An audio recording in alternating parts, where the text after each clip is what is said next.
Kad meitai bija 2 gadi, tad nejauši viņa dabūja nelielu piena daļiņu uz lūpām un nekavējoties sākās smaga alerģiska reakcija.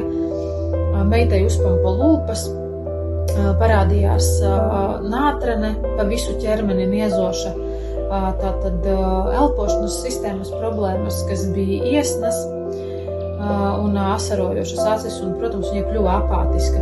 Nekavējoties mēs aizbraucām uz Bērnu Kliniskās universitātes slimnīcu, kur mums tika sniegta pirmā neatliekamā medicīniskā palīdzība, un pirmo reizi tad mums tika uzstādīta diagnoze anafilaktiskais šoks, tātad no piena produktiem.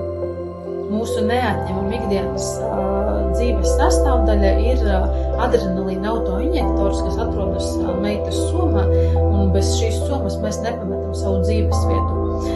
Tajā skaitā tātad meitai var veiksmīgi uzsākt uz skolas gaitas, un katru dienu tad līdzi viņai ir somā šis te adrenalīns, jo tas ir mūsu drošības garants par bērna dzīvību.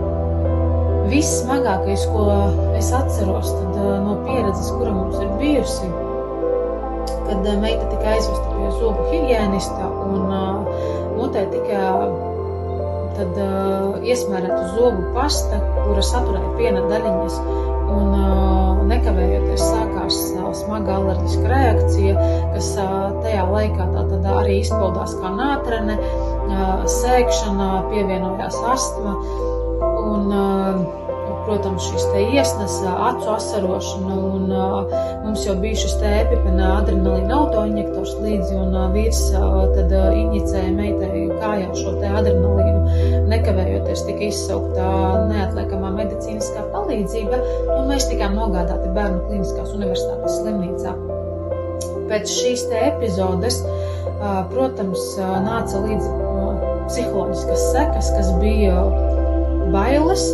Mūsu ģimenē ienāca bailes, stress un trauksme, kas bija neatņemama ikdienas sastāvdaļa ļoti ilgu laiku. Tās bija nāves bailes par sava bērna dzīvību. Bija laiks, kad negribējās socializēties, bija laiks, kad negribējās braukt ciemos, jo aizbraucot ciemos vienmēr ir našķi un vienmēr ir galds, negribējās braukt uz dzimšanas dienām. Mūsu ģimenes ir mums pielāgojušās, gan mani vecāki, gan vīra vecāki vienmēr ir sagatavojuši galdu, piemēram, uz Ziemassvētkiem, kur nav šo te alergēnu, vai mēs bijām spiesti nomainīt bērnu dārzu, jo bija jādzird par to, ka ja meita būs konkrētajā grupiņā, tad audzinātāji pametīs šo te darbu. Tāpēc mēs nomainījām bērnu dārzu, kur mūs lieliski uzņēma un lieliski pret mums attiecās. Meita veiksmīgi integrējās skolā, ir pagājis 1. gads skolas, protams, mugursomā katru dienu līdzi atrodas medikamenti, kas ir Zirtex, Ventolīns un šis adrenalīna autoinjektors, jo tā ir mūsu neatņemama dzīves sastāvdaļa. Mēs mēģinām sadzīvot gan ar šo trauksmi, gan ar bailēm, gan ar stresu, ko var radīt šīs anafilaktiskās reakcijas.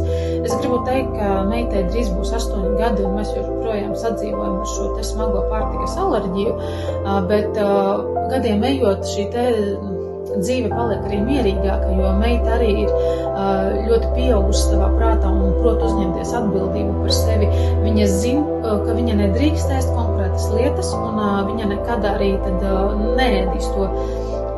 Vienmēr, kad viņa kaut ko veikalā pati nopērk, viņa tad nāk un rāda mājās, ko viņa nopirkusi, viņa prasa, lai es izlasu sastāvu konkrētām precēm.